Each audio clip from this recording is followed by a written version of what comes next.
آپ کی پرجوش تالیوں نے بتایا کہ ڈاکٹر تقی عابدی صاحب کی بہت خوبصورت تقریر سے آپ لطف اندوز ہوئے اور ان کے زور خطابت کو بھی آپ نے دیکھا. انہوں نے بہت ساری باتیں بہت اہم کہیں اور انہوں نے یہ کہا کہ اردو کے بارے میں تشویش ضرور ہے انہیں، لیکن وہ نا امید یا مایوس نہیں ہیں.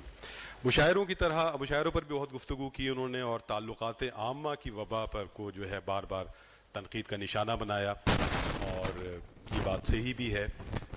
تقدیم و تاخیر کے مسائل مشاعرے کی طرح کبھی کبھی مذاکروں کی نشستوں میں بھی ہو جاتے ہیں اور یہ سب چیزیں ظاہر چلتی ہیں. موضوع ہمارا اردو ایکسپریس گروپ کی جانب سے 2 روزہ بین الاقوامی کانفرنس میں آج دوسرا دن ہے اور ہمارا موضوع عالمی ادب، عصری تقاضے اور اردو کی صورتحال ہے. اس اہم موضوع پر اب تشریف لائیں گے گفتگو کرنے کے لیے بھارت سے آئے ہوئے ہمارے بہت معتبر نقاد، شاعر، محقق. ان کی ہر بات ظاہر ہے کہ ایک سبق ہوگی، اور وہ جس طرح سوچتے ہیں، جس طرح لکھتے ہیں، اور مسلسل ان کا ایک کام ہے. ہم سب ان سے واقف ہیں اور انہیں سننا چاہتے ہیں کہ وہ اس موضوع پر ہمارے لیے کیا اہم باتیں لے کر آئے ہیں. محترم شمیم حنفی صاحب. جناب صدر، محترمہ جیلانی بانو، تقی عابدی صاحب، خالد موہن صاحب، دوستوں، بزرگوں، عزیزوں، ایسی شعلہ فشاں تقریر کے بعد میری ہمت نہیں ہو رہی کہ میں اپنی پھیکی سیٹھی باتیں آپ کے سامنے پیش کروں، کیونکہ یہ موضوع اول تو یوں بھی مجھ میں ایک افسردگی کا احساس پیدا کرتا ہے موجودہ صورتحال ادب کی. دوسری چیز یہ ہے کہ اگر ہم پوری دنیا میں اس وقت ادب کی صورتحال پر نظر ڈالیں تو خیال یہ ہوتا ہے کہ انسانی تہذیب کے کسی بھی دور میں ادب اتنی فالتو چیز نہیں بنا تھا جیسی کہ آج بن گیا. سارتر نے 1958 کے آس پاس اپنا مشہور مضمون لکھا تھا دا انگیج لٹریچر، اور اس وقت اس نے یہ کہا تھا کہ دنیا کو ادب کے ذریعے بدلا جا سکتا ہے. لیکن پھر اس نے اپنی اس رائے پر نظر ثانی کی اور یہ لکھا کہ صاحب میں اس زمانے میں سادہ لوح تھا، میں سمجھتا تھا کہ دنیا کو ادب کے ذریعے بدلا جا سکتا ہے. اب میں سمجھتا ہوں کہ دنیا کو ادب کے ذریعے نہیں بدلا جا سکتا. اس وقت پوری دنیا میں صورتحال یہ ہے کہ زبانوں کے شعبے، فلسفے کے شعبے، ایتھکس کے شعبے، شعریات، ایستھیٹکس کے شعبے مرجھا رہے ہیں. زیادہ چلن ہے ان مضامین کا جو آپ کو بازار میں کوئی جگہ دلا سکے. مسئلہ یہ ہے کہ جب پوری دنیا ایک بہت بڑا بازار بن جائے تو اس میں اپنی حیثیت پر ہمیں نئے سرے سے غور کرنا چاہیے.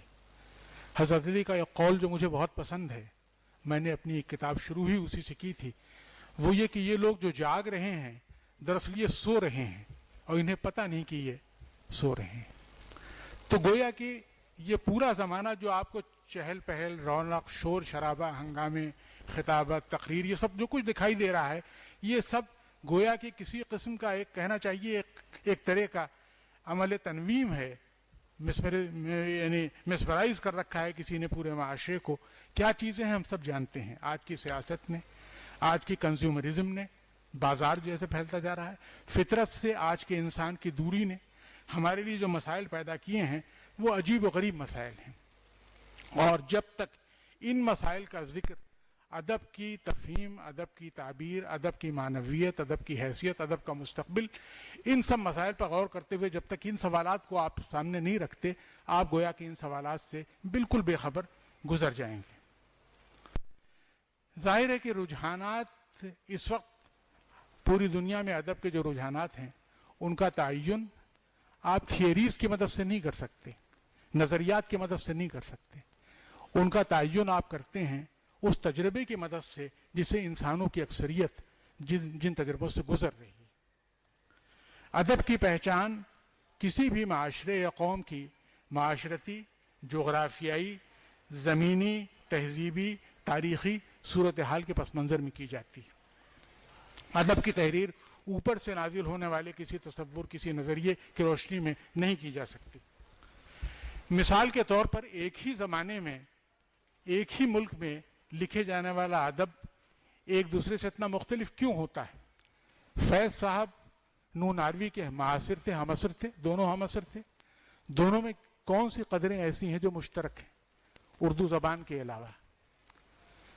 مجھے تو ہمیشہ خیال آتا ہے جب میں انسانوں پر ادب کے سیاق میں غور کرتا ہوں تو مجھے ایک ڈرامہ یاد آتا ہے جو میں نے اپنے طالب علمی کے زمانے میں پڑھا تھا، چیخف کا ڈرامہ دا چیری آرچرڈ. اردو میں بھی اس کے ترجمے، کئی ترجمے ہو چکے ہیں، چیری کا باغ. ایک مخصوص علاقے میں، گاؤں میں ایک جاگیر ہے، ایک خاندان اس کا انتظام کرنے سے قاصر ہو جاتا ہے، اس کو بیچنا چاہتا ہے، اس کے بعد فروخت کر دیتا ہے جاگیر کو، اور جب شہر کی طرف جاتا ہے تو ایک کردار کہتا ہے الوداع پرانی زندگی، ایک دوسرا کردار کہتا ہے خوش آمدید نئی زندگی. یہ زندگی کے دو اسالیب ہیں جو ایک ہی تجربے کی کوکھ سے جنم لیتے ہیں. کہنے کا مطلب یہ ہے کہ آپ ہی کے ملک میں، اسی ملک میں آپ کو طرح طرح کے شعر لکھنے والے، طرح طرح کے افسانے لکھنے والے، ناول لکھنے والے مل جائیں گے آپ کو. ایک ہی زمانے میں ظاہر ہے کہ قرۃ حیدر اور انتظار حسین بھی لکھ رہے ہیں، اور ایسے لوگ بھی لکھ رہے ہیں جن کی تحریریں پڑھنے کے لیے ظاہر ہم کو بہت خاصی اپنے ساتھ زیادتی کرنی پڑتی. شعراء کا معاملہ یہی ہے کہ بھئی ایک طرف ہم ناصر کاظمی کے شعر، احمد مشتاق کے شعر پڑھتے ہیں، دوسری طرف یہ کہ بہت سے ایسے شعراء ہیں جن پر ان کے اشعار ہم پر گویا کہ مسلط کیے جاتے ہیں. کہنے کا مطلب یہ ہے کہ ادب، ظاہر ہے کہ یہ چیزیں کچھ آئیں گی میرے پرچے میں، لیکن میں عرض یہ کرنا چاہتا تھا کہ تمام زبانوں کا ادب جو ہوتا ہے وہ کسی مشترکہ تجربے اور طرز احساس پر مبنی نہیں ہوتا. اس میں انفرادی آزادی انسان کی. آلڈس ہکسلے کے ایک بھائی تھے، سر جولین ہکسلے، انہوں نے ایک کتاب لکھی ہے مین ان دا ماڈرن ایج. بڑی خوبصورت کتاب ہے، میرے خیال میں ادب کے ہر طالب علم کو وہ کتاب ضرور پڑھنی چاہیے. ایک ایسے میں انہوں نے یہ لکھا ہے، ایک جگہ تو انہوں نے ایک ایسے میں یہ لکھا ہے کہ انسانوں میں تشدد کا میلان کیوں پیدا ہوتا ہے، اور تمام مخلوقات عالم میں تشدد کا میلان کتنی چیزوں میں دکھائی دیتا ہے. اس پر انہوں نے بحث کی ہے. چینٹیوں تک پہنچ گئے ہیں انسانوں سے شروع ہو کر کے. بڑا عمدہ، بڑی بصیرت افروز کتاب ہے. ایک مضمون انہوں نے یہ بھی لکھا ہے کہ انسانوں میں ایک آزاد ارادے کی بھی ایک عنصر ایسا ہوتا ہے جو ایک انسان کو دوسرے انسان سے مختلف بناتا ہے. نہ تو میدوں کی مساوات انسانوں کو ایک راستے پر ڈال سکتی ہے، نہ عقائد کی، نظریات کی مساوات، برابری جو ہوتی ہے ایک راستے پر ڈال سکتی ہے. ایک ہی گھر میں جنم لینے والے دو بچے زندگی کے دو الگ الگ راستے اختیار کر سکتے ہیں. اس طرح کی بہت سی باتیں ہیں. اردو ادب کی صورتحال پر جب میں غور کرتا ہوں تو مجھے کبھی کبھی یہ خیال آتا ہے کہ ادب کے زوال کے ساتھ ساتھ ادیبوں کا بھی زوال ہوا ہے. ایک اخلاقی اساس جب تک آپ اختیار نہیں کرتے، آپ سچ کو سچ کہنے کی ہمت جب تک پیدا نہیں کرتے، آپ جھوٹ کے سامنے اپنی آواز بلند کرنا یا جھوٹ کی حمایت سے الگ ہو کر کے کم سے کم خاموش رہنے کا ہنر آپ اختیار نہیں کر سکتے، آپ اپنے زمانے کے ادب کے ساتھ کبھی کہنا چاہیے کہ آپ انصاف نہیں کر سکتے. ایک زمانے میں تاریخ کے دو دھارے ہوتے ہیں، ایک تو مین اسٹریم ہوتا ہے، مرکزی دھارا ہوتا ہے، ایک تاریخ کا وہ دھارا ہوتا ہے جس کا چلن تاریخ کے مضافات میں ہوتا ہے. کوئزی، جس کو ابھی نوبل پرائز ملا تھا چند برس پہلے، اس نے کہا تھا کہ کبھی کبھی تو یہ خیال ہوتا ہے کہ ہماری دنیا کو وہ لوگ بنا رہے ہیں جو تاریخ کے مرکزی دھارے میں شامل نہیں ہیں، بلکہ مرکزی دھارے سے الگ تاریخ کے بیک یارڈ میں، عقبی آنگن میں، پچھواڑے میں، تاریخ کے کہنا چاہیے مضافات میں کہیں چھپے بیٹھے ہیں، بیچارے خاموش بیٹھے ہیں. کبھی کبھی یہ بات تو بہت پہلے یونگ نے کہا تھا کہ کبھی ایک مجمع جو کچھ کہہ رہا ہے اس کے مقابلے میں اس اکیلے شخص کی آواز زیادہ کہنا چاہیے کہ بامانی ہو سکتی ہے جو ہو سکتا ہے خاموش بیٹھا ہوا ہو. تو کہنے کا مطلب یہ کہ ادب کے مسائل یہ ایک عجیب وہ ہوتے ہیں، اور ظاہر ہے کہ ان کا ایک بہت لمبا موضوع تھا، اور مجھے بڑی خوشی ہوئی یہاں آ کر کے. پاکستان آنا میرے لیے ایسے ہی ہے جیسے گھر سے گھر جانا. ایک میرے گھر کا ایک کہنا چاہیے کہ بھئی ایکسٹینڈڈ فیملی ہماری یہاں بھی رہتی ہے، یہاں بیٹھے ہیں احمد شاہ صاحب بیٹھے ہوئے ہیں، بہت سے ایسے چہرے دکھائی دیتے ہیں مجھے یہاں جو مجھے عزیز ہیں، مجھے محبوب ہیں، جن کو دیکھ کے مجھے خوشی ہوتی. تو میں تو شکر گزار ہوں. چلیے یہ رسم پہلے پوری کر دوں کہ آپ نے یہاں آنے کی دعوت دی، اور یہاں ظاہر ہے انتظار صاحب سے ملاقات ہو گئی، آپ سب سے ملاقات ہو گئی، اور میرے لیے یہ ہوا کہ بھئی سفر کا کوئی نہ کوئی حاصل تو نکلا. بہرحال یہ پرچہ بہت چھوٹا سا ہے جس میں عالمی ادب کی صورتحال یا اس کا سروے وغیرہ کے کام سے مجھے کوئی دلچسپی نہیں ہے، کسی طرح کی بالکل نہیں ہے. تو میں نے ان رویوں کا احاطہ کرنے کی کوشش کی ہے. جو اس عنوان جو مجھے دیا گیا, اس ہدایت کے ساتھ علی معین صاحب نے کہا کہ یہ آپ کا پرچہ 10 سے 12 منٹ کا ہونا چاہیے. میرا خیال ہے وہی ہوگا. کچھ وقت میں نے چپکے سے پہلے آپ کا استعمال کر لیا. اب میں اپنا پرچہ شروع کرتا ہوں. عالمی ادب, عصری تقاضے اور اردو کی صورتحال. جس طرح ہماری انفرادی یا اجتماعی پہچان چھوٹی بڑی بہت سی پہچانوں کا مجموعہ ہوتی ہے, اسی طرح ہر زمانے کے ادب میں بھی ایک ساتھ کئی زمانے سانس لیتے ہیں.